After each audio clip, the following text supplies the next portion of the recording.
I'm live. Let us share. And then I'll record. Shabbat reminds me of 2014. Record now on YouTube. Okay. Recording on YouTube, and I'm also recording privately because actually tonight, before we get to the topic at hand, since it is Tu B'Shvat, I wanted to share an idea with you. Well, that is weird. I wanted to share an idea with you.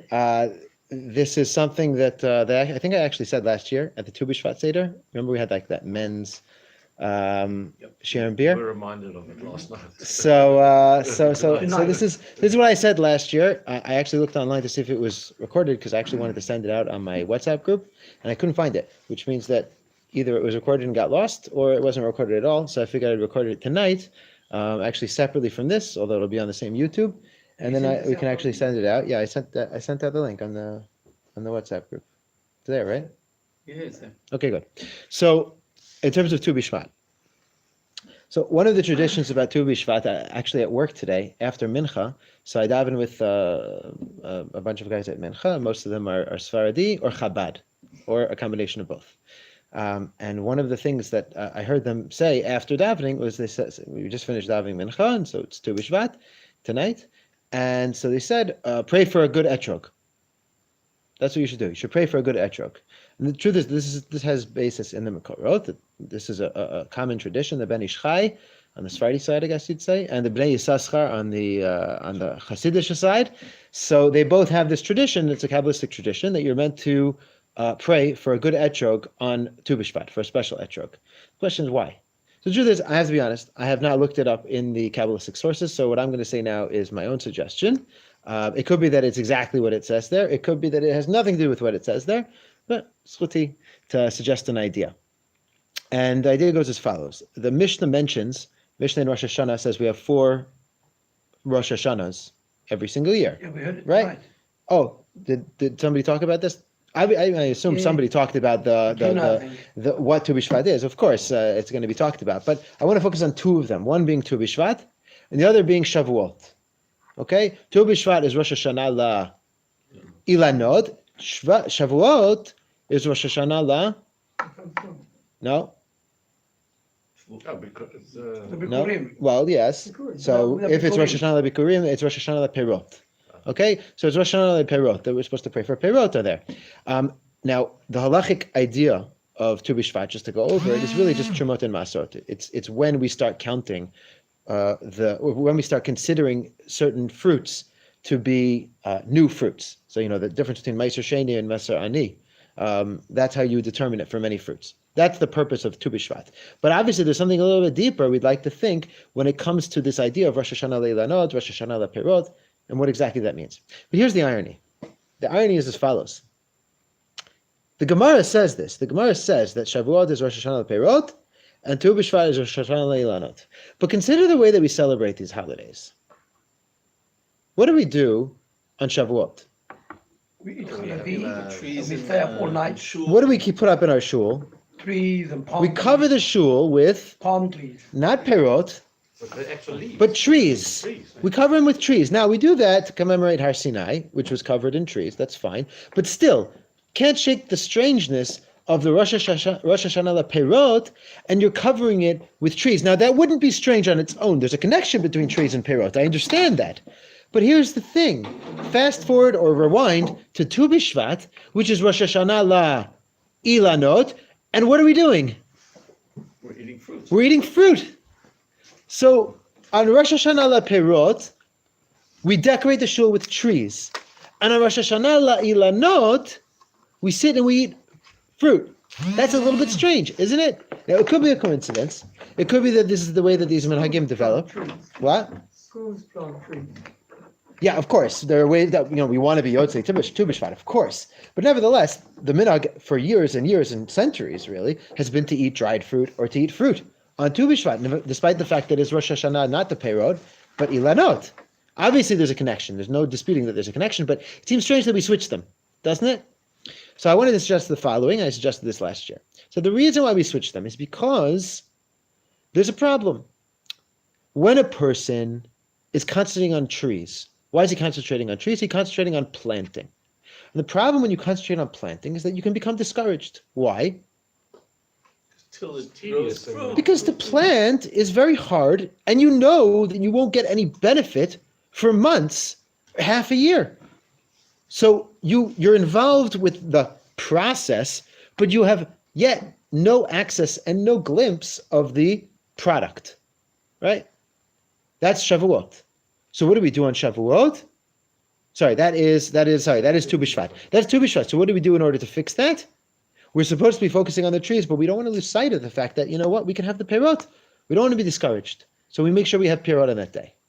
And vice versa, on Shavuot, we might get lost in the product, in all the produce that we have floating around, all the fruit, and we might forget what it took to get that fruit, the process that it took to get that fruit.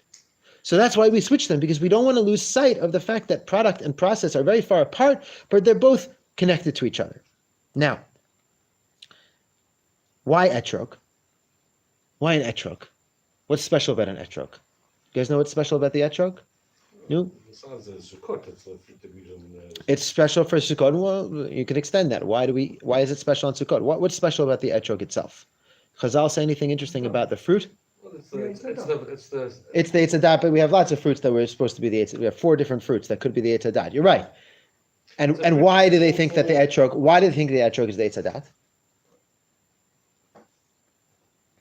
So the Svarim say that at the beginning of time, when God was creating the world, so He created the trees. And when you look in the Torah, how were the trees supposed to be created? It says Eitz Pri, Oseh Pri, which means that the original plan was that the fruits and the trees were going to be identical. You could eat the tree. You could take a bite out of the bark, and it would taste the same as the fruit. Presumably, every fruit. The problem is that when you actually look at the creation, that was what God commanded, but when it actually happened, it was Eitz Oseh Pri. All of a sudden, the trees thought they had a better idea. Now they had an idea in mind. The Midrash, it kind of fleshes it out. It says, if we make ourselves edible, then people are going to eat the trees. They're not going to be any fruit. Fine, but that was God's plan, right? Except for one fruit. One fruit, the Gemara claims, kind of hard to understand exactly what this means, but the Gemara says there's one fruit that still, Eitzo upiryo shaveh, that the tree and its fruit are still the same, the etrog. Now, what that means exactly is not clear. I remember there's a Chatam Sofer who says that the peel of an etrog tastes the same as the fruit, kind of a stretch trying to say that that it's not the tree itself, it's the fruit. Whatever it is, I can't say exactly what it means botanically, but the Gemara assumes that the etrog is the exception here. Eitzo upiryo shavin, that they were equal. Now, what does that mean, Eitzo upiryo shavin? Interesting, because some might say that what it means is, what is the tree? The tree is the process, right? And the fruit is the product. What does it mean for God's original plan? That means that God's original plan was that product and process would happen at the same time. There would be no gap. We would plant the tree, and while we're planting the tree, we could eat it. We could enjoy it right away. We get more produce in the future by planting the tree, but we don't lose anything right now, and it's not like we're waiting for anything. It's already ready. And all the trees gave up on that. The only one that kept that was the etrog. There was this wish, there's this yearning that we're eventually going to get back there. That's the hope. The hope is that just like we'll rectify our mistakes, the trees will rectify their mistakes, and we'll get back there. Bavitch Rabbi actually says, apropos from 2 weeks ago, Pesach is described as occurring during Chodesh Aviv, right? Why does it concentrate on the fact that Pesach occurs during Chodesh Aviv? Especially since we're reading Bo, and it's almost always red. It's always red in the winter, right? In South Africa, it's in the winter. Right. So South Africa is And Well, it's the spring. It's the new beginning. 100%. It was the beginning of. 100%. But you know what the Lubavitch Rebbe says? He says the idea is to remember that before we could get to the Aviv, we had to go through the winter. The winter was Shi'ubud Mitzrayim. But the thing is that Pesach itself is almost an outgrowth of Shi'ubud Mitzrayim, which means that in a sense, while we were in Mitzrayim, we were becoming the nation that we would be when we would accept the Torah. Through that long, dark, dead winter, when it looked like nothing was growing, things were growing. things are germinating in the ground. Like every winter, that's how it works. That's how the cycle of nature works. We plant, right? We plant before the winter, plant on Sukkot, or after that. And then the rain comes and comes and comes, and it's cold and it's dark and it's dreary and everything looks dead. That's what it looks like on the outside, in the top. When really what's happening is that in the soil, things are growing. The rain is seeping in and the nutrients are going into the ground. And then it's in the Aviv that it all comes out. But we have to realize that not only is it that in the future, we have to remember in the winter, that we have to remember that the product is going to come. That's one level. But we have to remember not only that, but also that this cold, dark, dead winter is what will cause the product to come. It's not a gap. It's not like this Bein HaMetzarim where we're just waiting eventually to get out of this. No, it is the cause of the future growth. What will come out of the ground later will be because of this winter. That's how you connect product to process. You don't ignore the fact that, okay, now we have to go through waiting, for the growth to happen. No, this point is where the growth is happening. We just don't see it all the time. And I remember last year I said it, and it's even more true now than it ever was. Is that I can tell you from a perspective. This is more of a Shavuot word, from a Torah perspective, from a Talmud Torah perspective. Very often, as a person who's involved in Torah learning and in Torah teaching, especially Torah teaching, you go through periods. I go through this period every week where I'm thinking, what am I going to speak about? What am I going to talk about? What am I thinking about? What do I want to share with people? And sometimes I'll be looking, sometimes things will come right away, but sometimes you'll be looking around here and there, and I can find something interesting here, but it's not long enough, it's not big enough. Something over there, but I'm not really sure that I know exactly what it means. Something over there that somebody else said it's great, but I don't just want to repeat everything somebody else said. And then over the course of the week, I'm going through this, at some point, a little bit of a crisis. Like, what do I have to say? I need to say something. What am I going to say? And it's only at a certain point at the end of the week that all of a sudden, boom, all of those little things that I had been seeing over the week, which weren't good enough on their own, all of a sudden they start to connect, come together, and that process part all of a sudden becomes product. And that period that I was going through, which I thought annoyed, oh, this is too small, that's somebody else's stuff, I don't understand this. That was actually all I needed in order to get together what I needed, what I was going to say eventually. This is a process that people go through all the time in all different aspects of our lives. Go through a dead period of our life, we think to ourselves, let me just get past this. Hopefully, things will get better eventually. And really, more often than not, things will get better precisely because of what we go through and not despite it. And I think that is the powerful message that we are trying to get across when we combine product and process, both on Shavuot and on Tu B'Shvat. So that's the idea of Tu B'Shvat. I'm going to pause that other one. Oh, you remember that now? All right, and we're back. Because there was something on there, and now there isn't, so I'll just wait. I'll just write him back on. Asking if you went to the loo.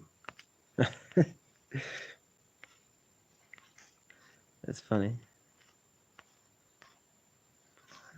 Over here.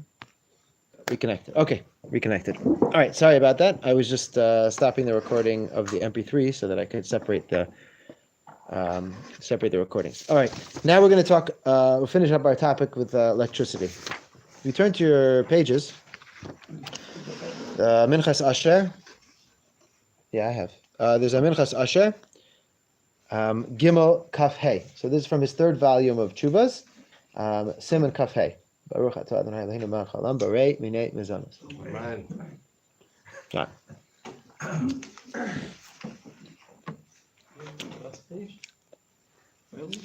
It's a tshuva of Rav Asher Weiss. Gimel Kaf Hey. You have it?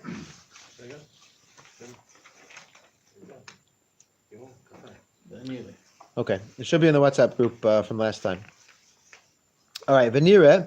So let me give you context. He had been talking about the kosher switch. That was the tshuva. He was writing a tshuva about the kosher switch, which we talked about last time. If you remember, we displayed the arguments for it and the arguments against it. Actually, a bunch of people came over to me on Shabbos who were not here, who listened to it afterwards, mostly expressing surprise, like how could anybody think it's okay? I should reiterate that there were rabbis that thought it was okay. I actually rewatched one of the videos tonight of Ben Chaim of Yeshiva University. Is one of the ones who came out in very strong support of it. He's Sephardi, which makes a big difference. I don't think I clarified this last time, but Sephardim have a very different approach to grama than Ashkenazim. We saw it last time. The Shulchan Aruch said one thing, that grama was okay, and then the Ramah said only behefsed meruba, if you remember. Yeah, remember? Well, if you don't, he said behefsed meruba, which is how Ashkenazim paskin. Basically, we don't allow grama unless it's for really, really strong circumstances. But Sephardim don't have that hang-up. They simply don't. So it really just becomes a matter of whether it's a psik resha, whether it actually is grama. That's the issue, whether it is grama or not. Because if it's not grama, then it's daraisa aser. If you assume it's grama, then Sephardim should say, okay, sounds good. So Ben Chaim thinks it's for sure good for if you live in a house, let's say you're a Baal Tshuva and your wife hasn't yet been Chozer B'Tshuva, or vice versa. You should install it so your spouse can use it. He gave a few other examples. He says, if you have an old man living in a house alone, he wakes up in the middle of the night, you should be able to turn on the light on Shabbos because it's better than a regular turning on of the light. And a myriad other examples. He thinks also in a shul. He thinks it's better to do that. He thinks it's a problem to ask the goy to turn on the light in shul. We generally are meko because we say it's mitzvah derabim.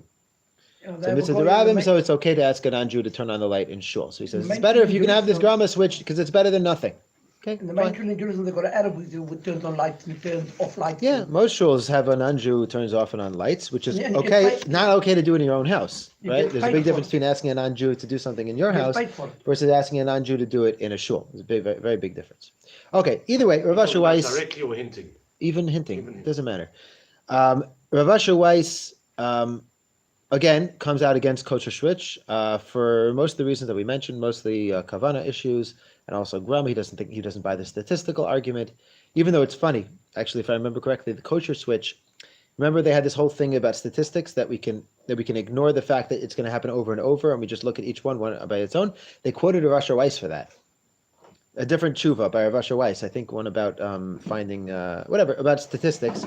He was talking about buying milk, because there's an issue nowadays where the cows are mostly trephos, which did not used to be true. So there's an issue. That's a separate issue. So they actually quote Rav Asher Weiss for their tshuva, but he himself is against it. So after all of the technicalities, he kind of approaches the issue and says, okay, but let's talk about this from a more holistic, a more hashkafic perspective. And he says the following.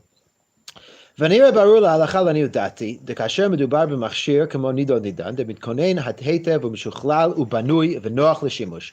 Talking about a device which is designed and manufactured to be an easy way of turning off and on the lights.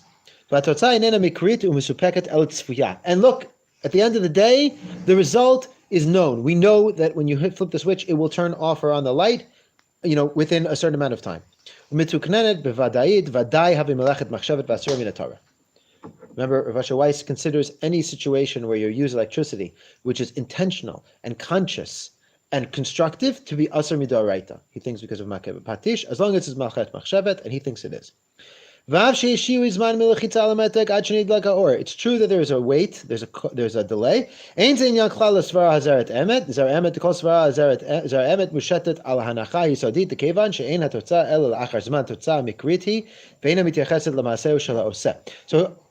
he says, first of all, this has nothing to do with the classic case of grama, where the delay happens, causing it to happen a little bit later, because that's always a case where it's mikrit, meaning it's spontaneous. Spontaneous is the wrong example, is the wrong word. Well, it's a spontaneous creation of the grama.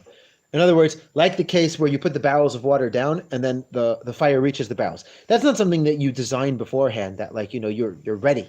You're ready to go. Every week you do this. No. It's something that you just, you did it at the moment because it was necessary. But when you have this switch, which will turn off and on the lights, and it's been designed for that, it's a different story. It's very similar to what we saw in, the Achiezer and the Chazon Ish as well. This is different from this where it's been designed that way. Whole thing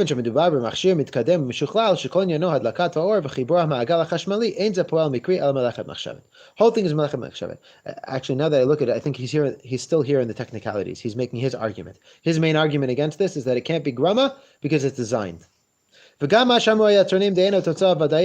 Says, what about the fact that it's going to for sure happen? They say it's not going to for sure happen, that there's a universe somewhere where the light never turns on. Because statistically speaking, it's possible that it could not turn off, that it could not turn on. He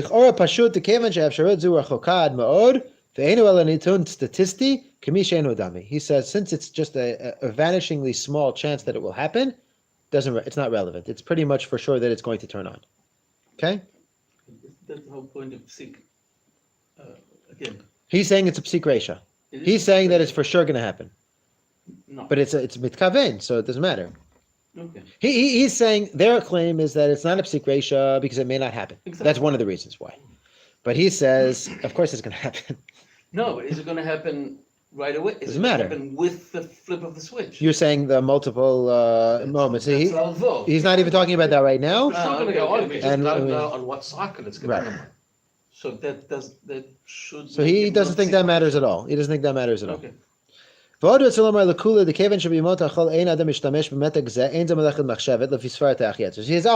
want to argue with me and say, no, it's not this, it's not something that's manufactured, that's super designed, because we don't use it during the week. It's only on Shabbos that we use it. So he says, shtuti. Because it's obvious what the difference is between putting barrels of water out that will burst, which is between that and this switch, which is pretty much the same as every other switch. Yes, you can tell the difference, but the way that it works is very, very similar to regular switches. Okay. Fine. Let's skip past this. The rest of this part. Let's skip to the next part. Yeah, here we go. This is what I was looking for.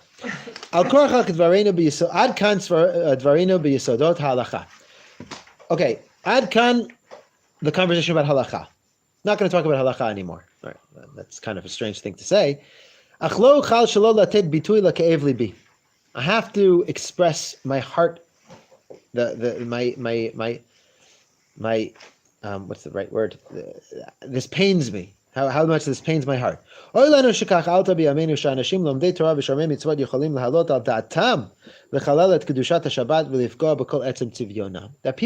people who are lomdei Torah could think that this would be an appropriate thing.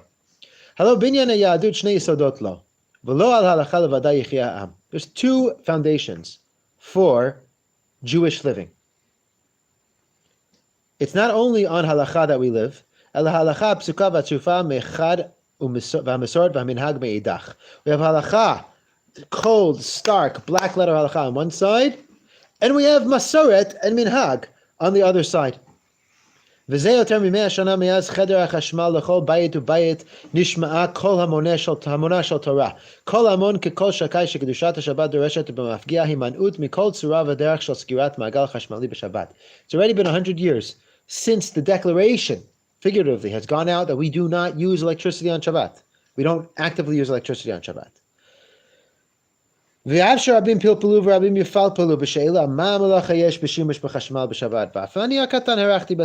true that we've been arguing for a generation about what exactly is wrong, and I even entered into this machloket. Nobody should say that we actually should be makel on this. And it's as if a heavenly voice came out and said, be careful about Kedushat Shabbat. ומסורת זו נתקדשה על ידי יותר מ100 שנים של מנהג כל בית ישראל החרדים על השם, זו צביונה, זו מהותה, זו דמותה של שבת קודשנו, ואין לשנותה ואין לזוז ממנה כמלא נעימה. This is the structure, this is the image of Shabbat. We simply do not engage in the use of electric devices. והנה זה עתה, זכינו להמצאה חדשה, שמאפשר להשתחרר מעולה של שבת ולהדליק בידיים את החשמל. Look at this. Somebody came out with a patent so that we can become free of the burden of not being able to use electricity. Im ne'elech b'derech zu chalila yitkayem banu v'shabbatam v'shavtem u'reitem she'ein bein tzadik l'rasha ve'ein bein avad elokim la'asher lo avado lev v'zeh madlik et hachashmal b'metek zeh v'zeh madlik b'metek zeh hakasher. What are you going to have? You're going to have some people who are turning on lights with a kosher switch, and some people are still going to be turning on the lights with a non-kosher switch. Zeh yisab rechav midegam zeh. Some people will drive in a car from this model. You'll have a kosher car. And so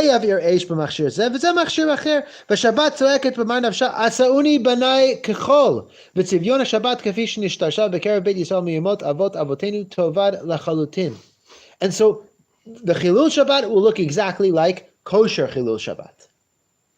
Zot v'od alo katav Rambam the Chazal asur tiltul b'muktzeh b'Shabbat kedei shetiyeh shvita hanikeret lakol. The Rambam, when he writes about muktzah, we all know, why do we have muktzah? No? Why do we have the concept of muktzah? To differentiate between the Shabbat and during the week. Is that what you usually think? Why we have muktzah? Because we shouldn't use things that because they're used on during the week, we shouldn't bring weekday stuff into Shabbat. Really? That's why? I would have said something else. I would have said we have muktzah so that we don't touch and use things that are asur to use on Shabbat, like pencils and like computers and like phones, right? But you're right, Ian. The Rambam says the reason why we have muktzah is to separate between Shabbat and Chol. Kedei shetiyan shivita hanikeret lakol. If we walk like this, the same way as we walk every day of the week, then there won't be any difference between Shabbat and Chol. What will be the difference?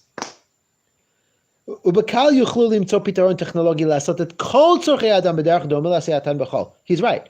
We will find a way, this kosher switch opens the door, to do anything we want on Shabbat. If it's not even groma, if it's completely mutter, then you can do anything you want. You could just, with a little bit of electric wiring, you hook it up to whatever you want to hook it up to. That's pretty much the way we keep Shabbos. Pretty much, if you were to describe to a non-Jew, how do you keep Shabbos? How would you do it? You would say, We don't use any electricity. I don't use electric appliances on Shabbos. That's how we describe it. No, we don't. Look, at the end of the day, we don't. Not everybody's going around painting all the time. We're not lighting fires. Look, we're not. We're not lighting fires all the time. We don't use fire the same way as in the good old days. We're not. We're not. You can say we don't write. Who writes anymore? Nobody writes. It hurts my hand after 2 minutes of writing. I can't write. What would we not be able to do? There's no shvita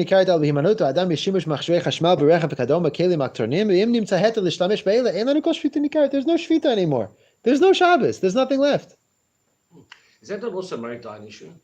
What? Doing something impermissible in a permissible way? So the trouble with maritime, it's a ticking time bomb, right? What's maritime today? Yeah. When non-dairy coffee creamer came out. Yeah. So the poskim all said that if you do it at the restaurant, if you ask for it, then you have to ask them to put the non-dairy creamer bottle on the dish, on the tray. Well, the Gemara says if you have almond milk, you have to Right. have the almond. Exactly, just like the almond milk, right? But nowadays, nobody requires that anymore. Nobody requires it. Because everybody knows you're drinking coffee in a fleshik restaurant, it must be a non-dairy creamer.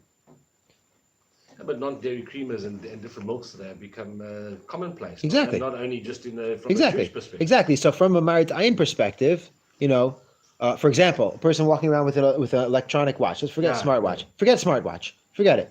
A digital watch, right? So what might have, why is he walking around with a digital watch? Is he pressing buttons on Shabbos? Maybe when it started out, maybe that's what people thought. But nowadays, no, I'm not pressing buttons on Shabbos. I'm just wearing a digital watch. It's what I wear during the week. It's what I wear on Shabbos. Why? What do you mean? So Marid Ayin is not a great, if you really wanted to put something in stone, you wouldn't use Marid Ayin because it goes away. And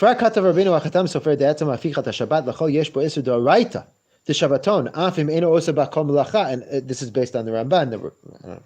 We don't need to see it, but basically, I said it last time. The Ramban says there is an isur, there's a mitzvah aseh on Shabbat of Shabbaton, which covers situations that are not covered by melacha. Like we said last time, theoretically from a melacha perspective, you can carry your couch up your stairs, But from a halachic perspective, according to the Ramban, you're violating an Isur D'Oraita of Shvita on Shabbat. You're supposed to rest. Avi, I can't read your face. My face is thinking, are they forbidding because they feel it takes away because it actually breaks the law, or because they feel it takes away the nuach of Shabbat. I think for many people would say Shabbat for them is doing electrical things. They probably would say doing electrical things would make their Shabbat more enjoyable, more livable, would attract other people. For me, for example, Shabbat is mishpacha sitting around the table Friday night, Shabbos going to Beit Knesset, spending time in the afternoon or spending time with friends and family. That's for me is Shabbat. The positive side of Shabbat. I'd be lying if I say it wasn't frustrating sometimes when I go upstairs and I find the whole big press is full of lights because my kids by mistake has turned on the light. I'd like to turn them off because I feel now it's going to give me a hell of a bill after Shabbat. Right, but think about that for a second, Avi. Right, let's take that example. I think that when you started out, you were saying something a little bit different, but I want to focus on what you just said right now. So basically, what you're saying, it sounds like I have this inconvenience in my life now because I left the light on in my room, right, and I can't sleep, or I'm worried about the electric bill, and that's something that you should be worried about. But what's preventing you from turning off the light at the moment is there's an Isur on Shabbat of turning off the light. And now we're saying, oh, don't worry. I can come up with a patent so that all of your worries go away. But it's Asur. Like the point of the Isur, I don't want to say it in the wrong way, but it's supposed to be an inconvenience. That's not Isur Torah-dik. The Torah doesn't say you're not allowed to do it. If you find a way, a patent, that doesn't break a Torah-dik law, then you don't break it anymore. No, it's not a patent. Huh? It's mutar. It's not a patent. Finding it's If it's mutar. If it's mutar, it's mutar. You can say it's mutar, but it's not mentioned here because there's what's called uvdin dechol. Right? Yeah. What's uvdin dechol? Nobody knows. It's not Shabbosdik, right? Yeah. But that's what he's talking about here. Yes. No, he's talking about it like a D'Oraita of the. He's talking about of the Dechol. He's not using those words. That's what you're trying to say. What I'm saying is that, for example, when we lived in London, there was a big question about the Eruv. And some Rabbanim was absolutely strictly against it. Well, other Rabbanim said, hold on a second, we've tested every question here and found that we're not breaking halacha by making the Eruv. Plus also facilitate for women who've been sitting at home all these years to be able to go out with children. So it came out the truth, and afterwards some people felt, well, it's not really maybe good for women to come out with their children because they'll start walking around. What? Really? Yeah, I promise you. That's actually a good Talking to other people, they will start socializing. Right. So the truth is that's funny because when you look into the sources about the Eruv, the purpose of the Eruv is to enable socializing.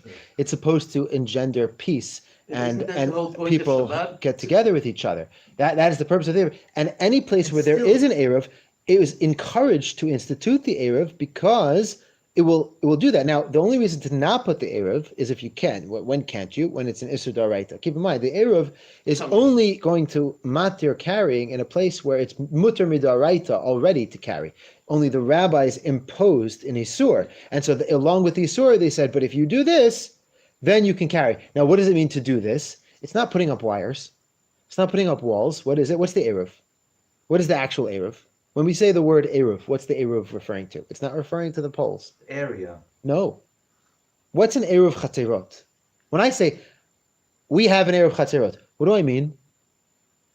I know what we mean colloquially. In Yiddish, we mean the poles, right? But in the original, it's food. It's the food. It's the food. It's the food that is sitting in somebody's house. And what is the food doing? Everyone's part of that. It's everybody's food. It's their meal. It's a joint meal for the entire community. Nobody's eating it, but the point of it is to gather everybody together under as one family, so to speak. That's the point of the Eruv. So it's hard to understand that perspective of like, oh, we don't want people to go out. Still, some people were fighting it tooth and nail. Yeah, I understand. Didn't want to permit it to happen. I understand. And There's definitely a tension of trying to make Shabbat manageable for everybody, but at the same time not losing the sight that there are Isurim on Shabbat, and that it almost characterizes. I don't want to make it sound ugly, but No, we have to be careful. There's a Shabbat there's a slippery is slope. If you allow one thing, melacha. the other thing, It's the an other thing, evolution. there's no Shabbat. This switch is an evolution. It's because when you started off with the Shabbos clock, Yeah. what's this lights going on? Yeah, and off 100%. Shabbos? Although we saw it where Moshe was against it, and he lost. But And he lost. Eventually you're he not lost. directly involved in the actual process. The Shabbos clock, there's no process. There's a big Before difference. Shabbat. There's a big difference because it's done before Shabbat. You're not doing Yeah. anything on Shabbat. But Rav Moshe did say, and he was right to a degree. He said you're going to be able to do anything. You're going to be able to do anything on Shabbat now. And now there's B'shat Chak, you can continue the Yeah, current state. There are ways to play with it. There are ways to play with it, Yeah. and then they're fine, and they're technically fine. So he was right. There's a really, really fine balance over here. But Rav Asher Weiss's point here is that with this thing, you can really do anything you want. You just hook this up to whatever you want, and you'll be able to do Air conditioning, anything. fans, whatever. Yeah, but even more than that, you'll be able to use your computer, your but does scooter, it your car, anything, anything, and there'll be no difference between how you act on Chol and how you act on Shabbat.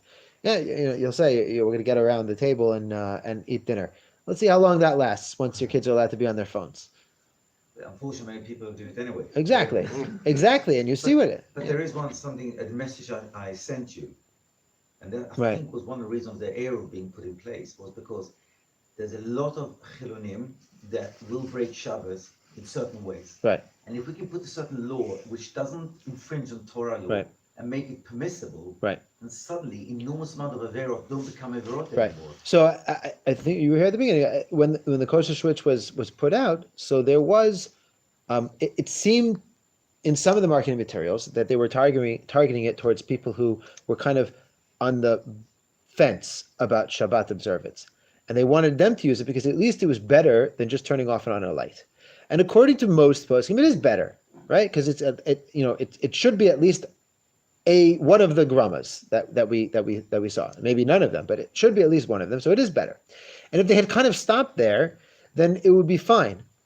I don't know if it would be fine because people still would have been confused. But the problem is they took another step and they said, no, this is okay lechatchila in all Torah homes. And the message got kind of confused. Because once you say that, then you're going to get everybody up and, everybody's hackles are going to come up and say, what are you doing? What are you doing to Shabbat? Now, I don't know how they would have done it anyways, meaning you can't tell some people you can use it and tell other people you can't use it. So it gets a little bit tricky. But this is, you're right, this is, Rav Asher Weiss doesn't think it's okay anyways. He doesn't think it's okay technically. And now he's speaking from hashkafic, but more than hashkafic, kind of like from a protection of Shabbat perspective. And he is making the claim, Avi, he is making the claim that it's not Baruch Shabbat, and you're going to destroy all difference between Chol and Shabbat. I understand what he's doing. He's trying to protect us from our own. Yes. Well, yes. I understand it. But for example, in England, there is one story I'm quoting England because that's where my best examples are. And there's a new technology which is in Israel as well, with people who are on wheelchairs and electrical wheelchairs. Right. But they hit a button and the button delays. And there was one specific. Why did they develop that in England? I don't know. I'm just saying in England's the only place I know of somebody who used it. Oh, no, it's all developed here. It's developed in Summit. Oh, okay. Yeah. So there was one gentleman in our shul, in a very from shul, Yeah. who used it. And Mhm. I remember initially when he had to use it, people was talking about it. Right. How does it work? You hit Mhm. the button. So I think many people obviously. So clearly, there are some areas where it is. Those permissible. devices are developed by Summit for those kinds of people. That's really a situation of need. Yes. I'm saying, So- and it's- so that's the We're funny not thing all is riding that- Saying, around yeah. in those things. We're What? not all right. That's right. Yeah, No, we're not. And even that, there are those that dispute that. I have a Rebbe. When we visited Summit when I was in Gross, and we got a tour of. Well, it was one room, but they showed us all the devices and the stuff that they were going to develop, and they were talking about it. And one of the things they talked about was this wheelchair. And for most of us, it struck us as very reasonable. The person wants to go out on Shabbat. If it's only Durabanan and he's sick. But one of the Rebbeim said, "Ma pitom." So he can't go out on Shabbat. So he'll stay home. He'll stay home, and people will visit him. And who said that you can violate the Rabbanans just so you can go out on Shabbat? Who said? Why? Oneg Shabbat? Oneg Shabbat just allows you to just do anything you want? He was not, he really wasn't comfortable with it. I understand that perspective. There are other perspectives. Tomet has, upon whom to rely. But even that But like you said, if the rabbis allowed this switch, okay, or the rabbis who allow the switch, they should allow people to drive carts on the shul. That's the same process. If it was You press set the up- button. I'm saying if it was it was set up in a way. well, then there's no reason that everybody can go into shul in an seems- electrified cart. There definitely will be a way to do that. I don't know Yeah. if it's going to be simple, but it will be. There should be a way to do it. Okay, now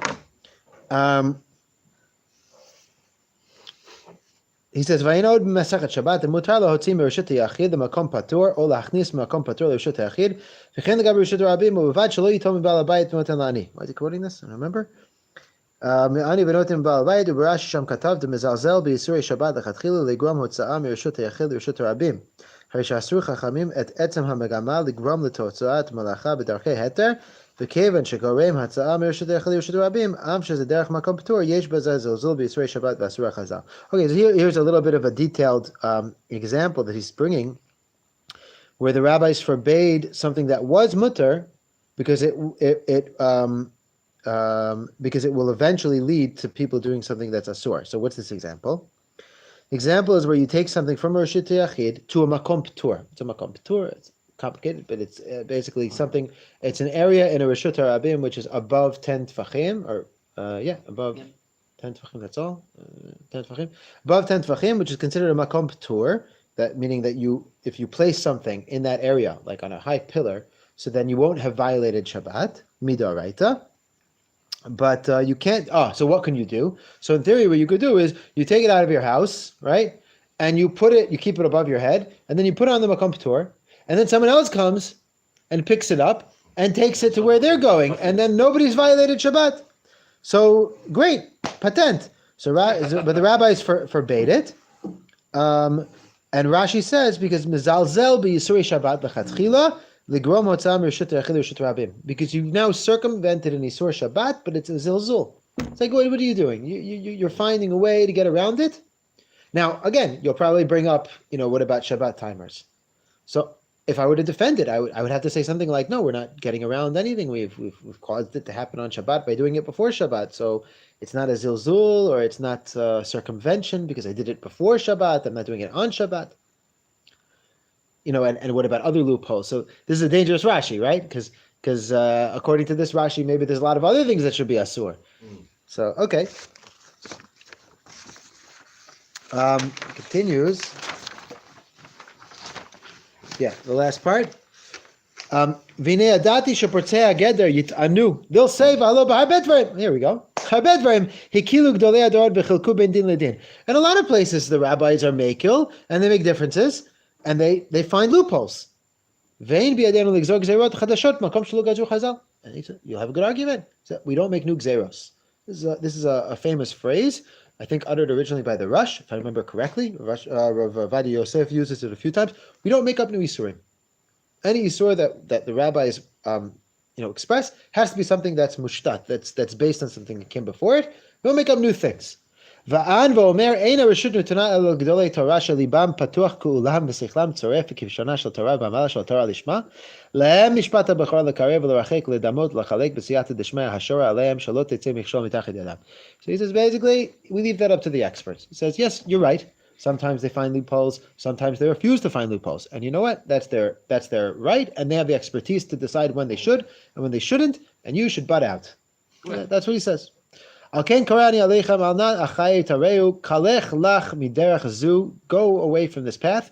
Kilozu aderech velozu ha'ir. Shabo shuvu v'nuchu b'yom ha'shabbat ve'al menuchatach yishu et shmecha. Just rest on Shabbat and don't try to do this. And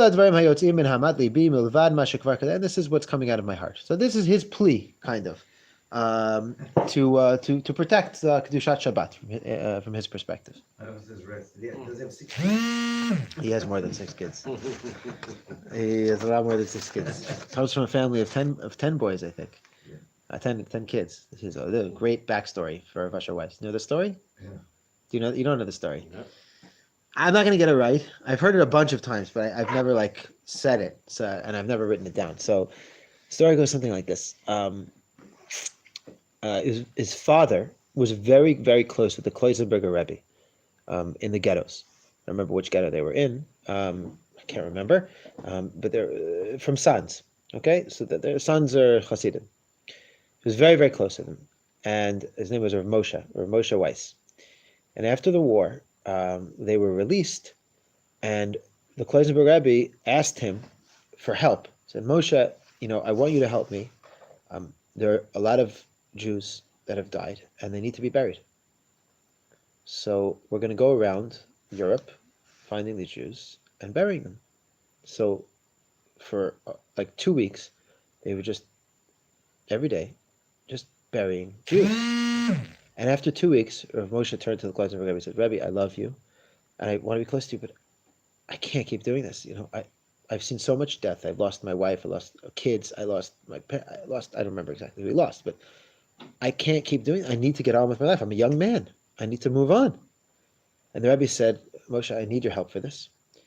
But I'll tell you what, if you help me for a little bit longer, we're almost done. If you help me for a little bit longer, I will give you a bracha that you can have whatever your heart desires.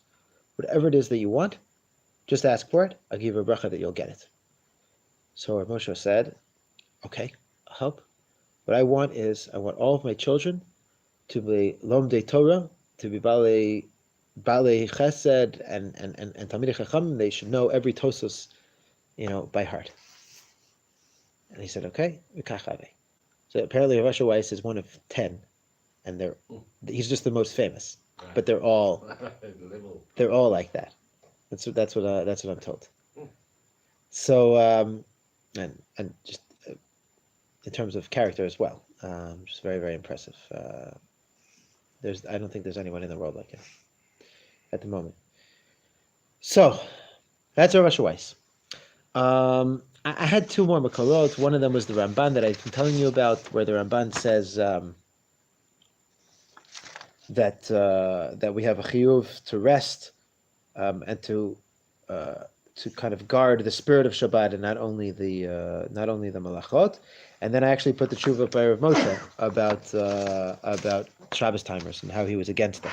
Like I said, he lost, but his argument was basically along the lines of we have to make sure that Shabbat doesn't become just another day of the week, and people can tell the difference between them, which is kind of the forerunner of Rav Asher Weiss. We'll see if this one turns out differently than the last one. I think it will, but we'll see. A kosher switch is available. I'm not making it. I'm not doing it. Not advertising it. Kosher switch is available. I checked it out on Amazon for $43, I think. Per switch. What? Per Per switch. Per switch, and you have to install it and everything. Apparently, it's not hard. Rav Ben Chaim says, if you live in a house with where somebody who's just not keeping Shabbos but is willing to have this installed, then it's great. But Shatatcha, very much Shatatcha. No, I'm not saying that you should use it. I'm just doing for my own research. That's kind of what I wanted to talk about. It's from a technological perspective. I think we should go on to a different topic next time. Although there's actually, over the last few days, a lot of other ideas have come to my mind in terms of halacha's interface with technology. I'll just give you like a few off the top of my head. I was just listening to a shir today about privacy issues with the internet. So for example, let's say you work for a company that, and it's not a secret, that's the irony, it's not a secret that there are so many companies, let's say the big ones, Google, Facebook, Twitter, that you install their app or you use their website on your browser, and they're collecting all kinds of information about you. And then with that information, they're selling it to advertising companies, to, who knows, one day insurance companies who will now be able to either raise or lower your rates based on, things that you're writing, emails that you're getting, searches that you're doing, right? And there's two issues at hand here. Number one, the fact that they're gathering the data about you to begin with. Is that an invasion of privacy? No, I can't read your email. I can't read your mail. I can't read your email. So why are they allowed to read my email? Because you signed. Okay. And the second thing is that they're chosef, they give it out, right? They give it out. I don't know whether I signed for that as well. Well, you did. You did, and you did. Right. And the time has arrived where people all know that they did. They can't really claim that they didn't know that. They may not know the extent, but they can also find out to the extent. Google actually provides you with all the information that they. Terms and conditions. You read the terms and conditions. You can also see what they've gathered about you. I don't know if Facebook does the same thing, but Google actually, you can look up like what they know about you on your account. It's there. So that's a huge issue. in terms of, if you work for such a company, or if you run such a company, or if you were starting a new company that does something similar, where you gather, this is the way you make money on the internet. You gather data and you sell it to people. Any ad tech company, that's what they Yeah, do. every company does that. And what was interesting is that the argument that I heard Rabbi Jonathan Ziering, he made one point. He said there is one thing about the whole story, though, which makes it a completely new shaila, a shaila that the world has never seen. In other words, there's something about this aspect of the technology that is totally sui generis. Nobody's ever written anything about it before. What is it? While it's true that Google is collecting everything there is to know about me, and it's also true that it's selling it to companies to sell me advertisements. It's selling it so that they can give me advertisements and doing who knows what else with it. It's also true that in all likelihood, there is no human being that has read any of the information about me. Or statistically, it's almost for people to. Nobody has actually found out my secrets. Nobody knows my secrets. Nobody's read my email. Nobody's read my text messages. What? Companies, algorithmically, have assigned me a number, or my computer a number, which, by the way, is almost impossible to decrypt and actually trace back to me as a person. Maybe the NSA, I'm sure, could do it, whatever, but if they needed to. But nobody's doing it. Nobody's actually collecting information about me, Donnie Schreiber, as a person, and telling other people about me, Donnie Schreiber. You can't lie. Obviously, you can't find out about anything about me from Google. Well, unless it's public information. But you're not going to be able to find out about the things I've searched for, right? Except when it does happen, right? This week with Jeff Bezos. This week and last week. No, nobody. No. I read an amazing New York If it was Times. Rabbi Bezos, we would know about it. Really? But you know who Jeff Bezos is. No, we don't just- You really don't know about this? So there's an amazing New York Times. I guess you won't even know about the New York Times op-ed article. Amazing New York Times op-ed article this week about Jeff Bezos, because he's going to be separating from his wife. Yeah. Okay. And she's taking half. The largest. No, they don't know. Well, they don't. Nobody knows what's happening with the money. Nobody knows what's happening with the money. They founded it together. Yeah. No. She definitely could take a lot. Yeah, she's going to be. Yeah. She's become the richest. If she takes half of it, she'll become the richest woman in the world. But the thing about it is that now also there are these tweets and they're text messages, private text messages that he sent to this other woman, Lauren Sanchez, that are in the news. They're in. You can read them. Private text messages that he sent while he was, having this relationship with her.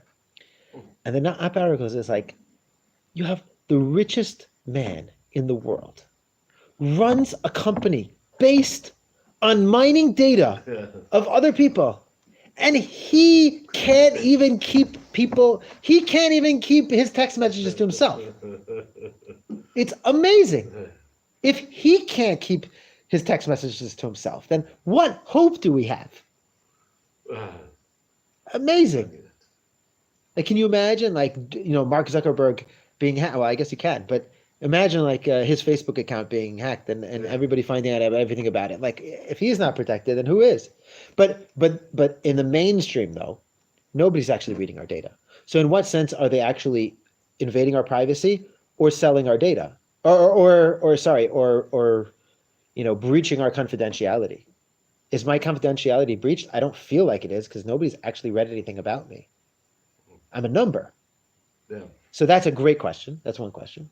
Another great question that's coming up, somebody actually talked to me about it on Shabbos. I said maybe we'll talk about it. I don't know if this is the right forum for it, but maybe it is.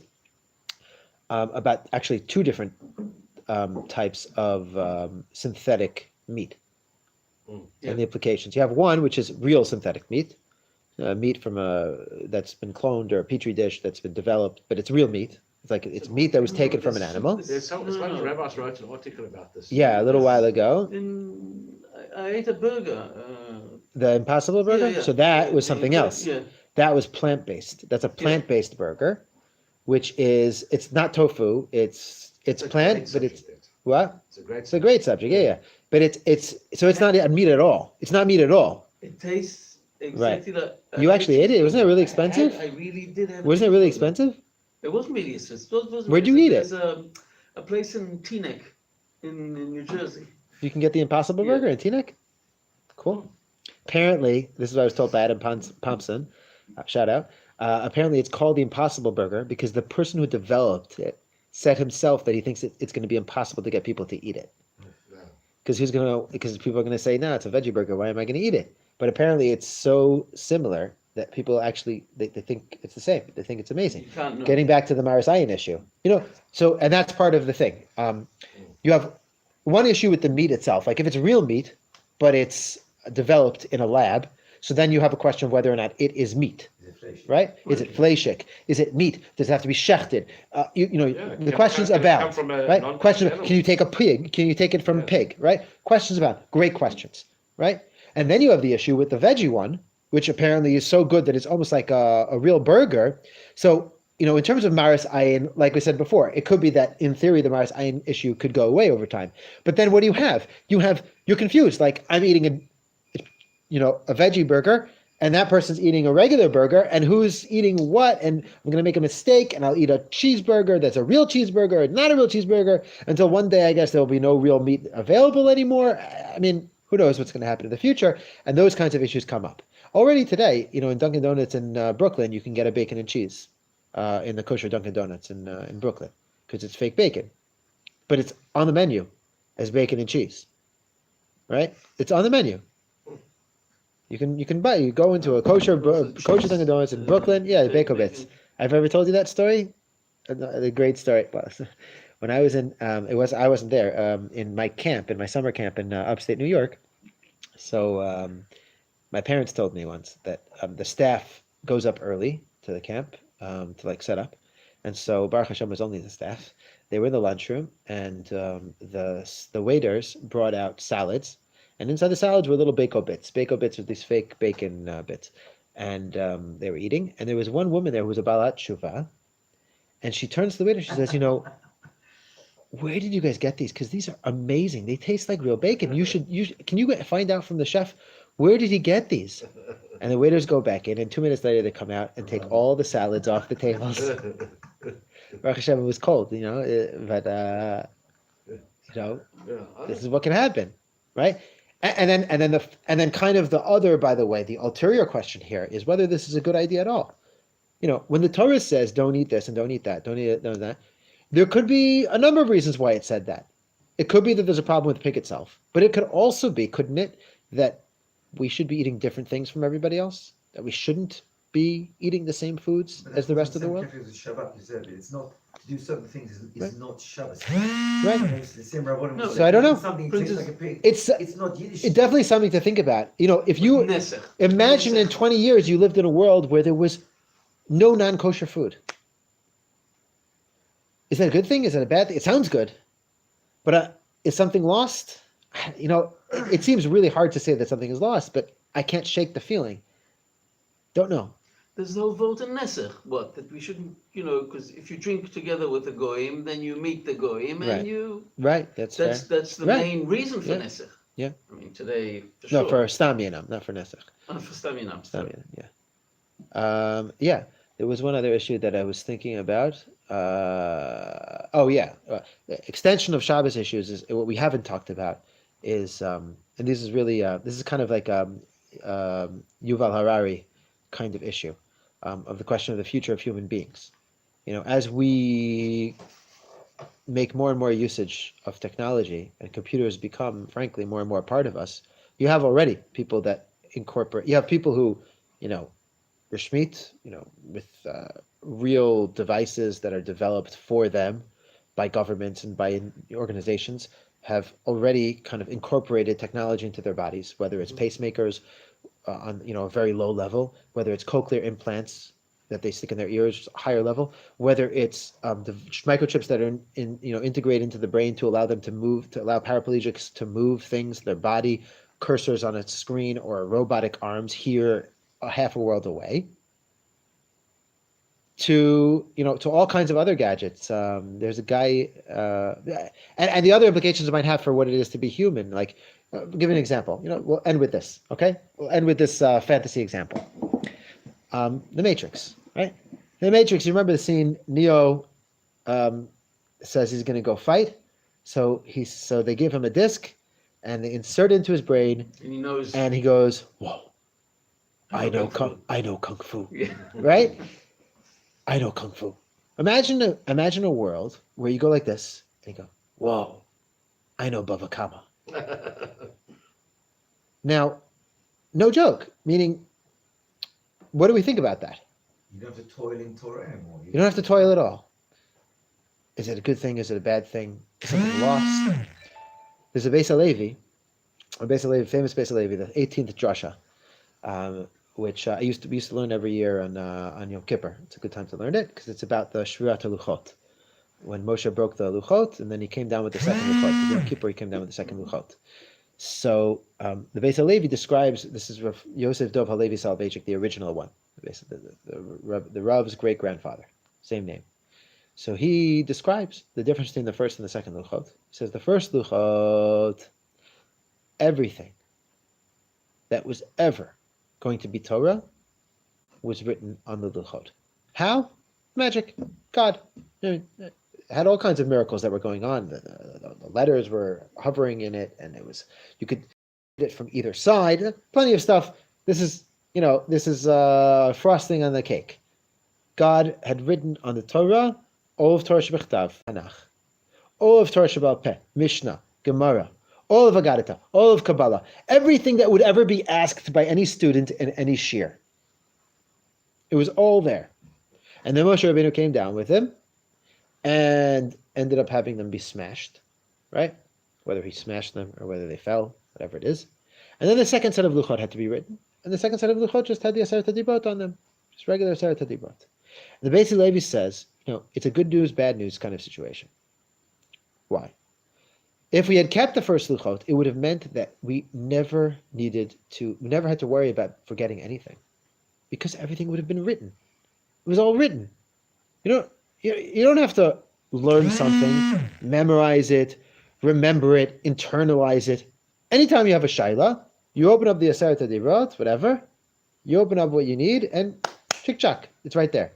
You know exactly what to do. When they were destroyed, it meant that we could forget Torah now. It meant that you could learn something one time, and then there's a danger. If you forget, it's gone forever. Torah Sheba'al Peh. If you forget, it's gone forever. There's halachot that we've lost, that we don't understand anymore. The machlokas and the Gemara, because we forgot things.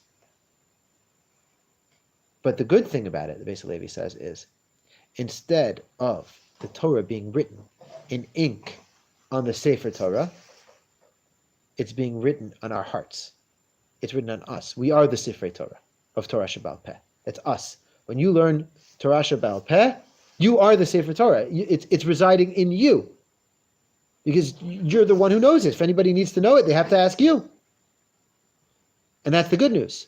And the other good news is that you my position is that you also internalize it. If it's all written out, right, then there's no need to internalize it. Anytime you have a question, you just look it up. Google. You don't have to remember anything anymore, right? People just stopped remembering things. You don't have to memorize, facts, figures, dates. You just, anytime you have a question, you just try to take out your phone. And our brains are, scientists claim, our brains are changing now because we no longer use certain, those parts of the brain that remember these things. I don't know whether it's literally, but we're definitely changing the way that we go about thinking. Yeah, that's true. We use different parts and maybe we should be teaching in different ways. But the point is, what we've lost, though, is that, we don't internalize it anymore because we don't have to memorize it. We don't have to make it a part of us. So in the future, if you plug it in and say, okay, I know Bava Kama, maybe you know Bava Kama, but do you know it? Is it meaningful to you? You can look up anything in your brain, but have you got it? And that's a really, really hard question for the future about what it means to be human and what it means to be a Jew. Because, as the Muslims say, the longest distance is the distance between the head and the heart. Between what you know you should be doing and what you actually do. Tov, shkoyach. Thank you, Rabbi.